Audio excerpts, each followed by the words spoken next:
Продолжија протестите на вработените во некогаш најголемиот тутунски комбинат Јака Табак од Радовиш.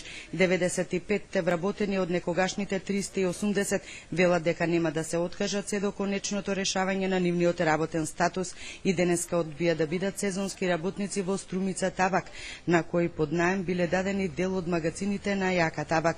Работниците 7 месеци се без плати и придонеси, а незавршените судски процеси и раскрчмувањето на имотот уште повеќе го зголемуваат нивниот револт. Ние сме вработени во стален работен однос, а нашите газди сакат да си дадеме оставка од Јака, а како сезонски работници да не вработат во Струмица.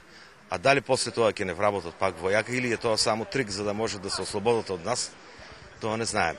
Плата не сме земале од 15 јуни уопште, а до 15 јуни примаваме социјална помош од 6400 денара, што беше донесено па од нив без наша согласност. Според најавите, утре ќе се направи уште еден обид со вработените, раководството и Струмица Табак за решавање на проблемите.